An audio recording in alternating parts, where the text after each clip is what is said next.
54 বছর যে দৃষ্টিভঙ্গি নিয়ে দেশ চালানো হয়েছে, মাঝে মাঝে কিছু ব্যতিক্রম ছাড়া অধিকাংশ সময় জনগণের উপরে জুলুম করা হয়েছে, ফ্যাসিজম চাপিয়ে দেওয়া হয়েছে। আমরা ওটা আর চাই না। ওটার আমরা চাই পরিবর্তন। আমরা একটা ন্যায় ইনসাফ ভিত্তিক সমাজ চাই, আমরা দুর্নীতিমুক্ত একটা সমাজ চাই, আমরা বৈষম্যহীন একটা সমাজ চাই, আমরা আমাদের শিশুদের জন্য একটা নিরাপদ দেশ চাই, আমরা আমাদের জনগণের জন্য, মা বোনদের জন্য একটা নিরাপদ দেশ চাই। আমরা আমাদের বেকার সন্তানদের হাতে কাজ তুলে দিতে চাই এবং সবাই মিলে দেশটাকে আমরা সামনের দিকে এগিয়ে নিতে চাই। আমরা অতীতে পিছনে পড়ে থাকা বা কামড়া কামড়ি করাকে একেবারেই পছন্দ করি না।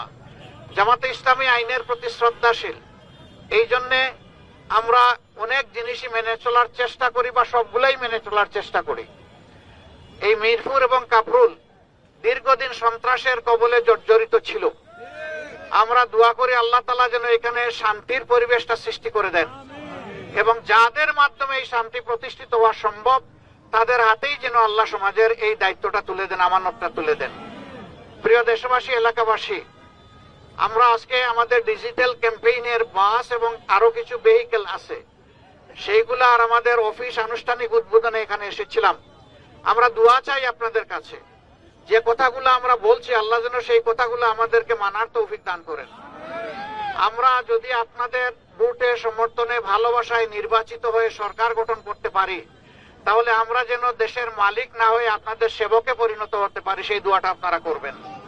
আমরা যেন আপনাদের পাওনাটা, অধিকারটা, যেহেতু আমাদের সিম্বল হচ্ছে, প্রতীক হচ্ছে দাড়িপাল্লা, আমরা ওজন করে যেন যার যেটা পাওনা তার অধিকার যেন তার ঘরে পৌঁছে দিতে পারি, সেটা আপনারা দোয়া করবেন। আর যেন কোনো মিছিল রাজপথে আমাদের ওরকম দেখতে না হয় যে মিছিল করতে করতে অনেকে ঢলে পড়ছেন, জীবন চলে যাচ্ছে, রাতের পর রাত, দিনের পর দিন বসে আছেন, তাদের দেখার মতো কেউ নাই, কথা শোনার কেউ নাই। সেই পরিবেশ আমরা বাংলাদেশে আর দেখতে চাই না। আমরা এমন একটি দায়িত্বশীল সরকার দেখতে চাই যে সরকারই খুঁজে খুঁজে জনগণের সমস্যাগুলো চিহ্নিত করবে এবং সমাধানের দিকে আত্মনিয়োগ করবে। এরকম একটা ইনসাফ ভিত্তিক সমাজ আমরা গড়ে তুলতে চাই। যে সমাজ হবে আমাদের, যে যুব সমাজ 24-এ বুক চিতিয়ে লড়াই করে আমাদেরকে আপাতত মুক্তি এনে দিয়েছে, তাদের কামনা, বাসঙ্কা এবং আকাঙ্ক্ষার সমাজ হবে, সেই সমাজটা আমরা করতে চাই। যুবকদেরকে ধন্যবাদ, মা বোনদেরকেও ধন্যবাদ। এই লড়াই, আল্লাহু আকবার। মা তার 10 মাসের শিশু, 5 মাসের শিশু কোলে নিয়ে রাস্তায় চলে এসেছেন, যুবকদেরকে এসে বলেছেন আমরাও তোমাদের সাথে আছি। তারা শক্তি জুগিয়েছিলেন আমাদের যুবকদেরকে।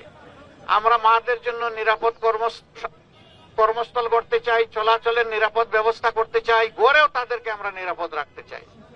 যারা গড়ে থাকতে ভালোবাসবেন তার ভালোবাসার গড়টা যেন নিরাপদ হয়। যারা কাজ করতে চাইবেন তার কাজের জায়গাটা যেন সম্মানের এবং নিরাপত্তার হয়, সেই জায়গাগুলো আমরা ইনশাআল্লাহ তৈরি করতে চাই।